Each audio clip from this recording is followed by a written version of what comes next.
नमस्कार दर्शक बंधु साई अनंत आश्रम चैनल को स्वागत। वास्तुशास्त्र रे फिटकिरी को वास्तु प्रतिकार पाई बहुत प्रभावशाली बोली विवेचना करा जाए। फिटकिरी साहाय्य घरु नकारात्मक शक्ति दूर करा जाई परिबो। एहा व्यतीत जदि घरे कोनोसी वास्तु दोष अछि तेबे सेगुडी को फिटकिरी उपचार द्वारा मध्य दूर करा जाई परिबो।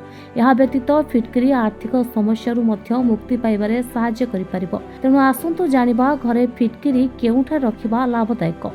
वास्तु दोष दूर करने पाई जदि आपणकर वास्तु संबंधी समस्या अछि तेबे आज ही 50 ग्राम फिटकिरी खंड नियंतु एवं एहाकु आपणक घर किंबा ऑफिस रो प्रत्येक कोठरी किंबा कोण रे रखंतु। एहा विभिन्न वास्तु संबंधी समस्या जगु हेउथिबा समस्या को ह्रास करिवो। एहा द्वारा सुख शांति एवं धनर मध्य आगमन हेबो। जदि आपण दुस्वप्न देखुछंती तेबे एई फिटकिरी उपचार चेष्टा करंतु।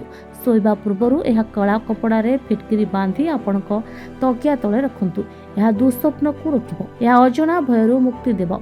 ए उपचार नकारात्मक शक्ति को दूर करिबारे सहाय्य करे। आपणक व्यवसाय को खराब नजर रक्षा करिबा एवं सर्वाधिक लाभ पाइबा पई एक कला कपड़ा रे फिटकिरी बांधी आपणकर घर किंबा दुकानर मुख्य प्रवेश द्वार रे टांगी दियंतु। ए उपचार आपणक व्यवसाय को द्रुत गति रे वृद्धि करिबो।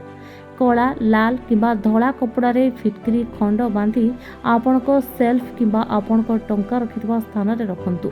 ए फिटकिरी उपचार व्यवहार करबा द्वारा आर्थिक बाधा दूर हेबो एवं आपणक धन वृद्धि हेबो। एक पात्र रे 50 रु 100 ग्राम फिटकिरी नै प्रत्येक कोठरी एक कोण रे रखंतु। प्रति 15 रु 30 दिन रे फिटकिरी बदलंतु। एही उपाय केवल वास्तु दोष दूर करिबो नाही बरं आपणक धन रे समृद्धि आनिबो। धन्यवाद। तमे पुओ को नहीं कि बाबा पाख आसला परे आपनकर कोन परिवर्तन हेछि? पुओर जो गोड़ हाथ फाटुला तार भी कोन परिवर्तन हेछि? हाँ आज्ञा मो एमती जड़े सांग पिला शुणिकी आप पास किंतु आसला मो पु दीर्घ 7 वर्ष है जो कष्टा भोगुला मोर हृदबोध हो 7 दिन गला भाया लगे। तेणुक बहुत सल्व हो जाए।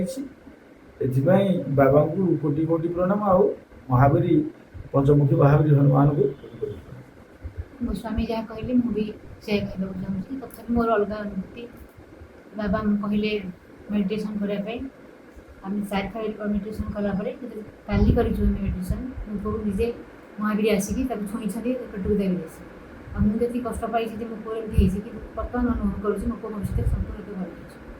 अच्छा पुओ एडी आसिले परे मोर जेती माने कष्ट थिला मो आगुरु जमा चाली पाउ नथली। एडी जेती सप्ताह भीतर आसिलेनी माने मते एते भल लागछि। हम तो चालियो छु बुलियो छु खेलियो सब भल लागछि। आगु मु किछ करे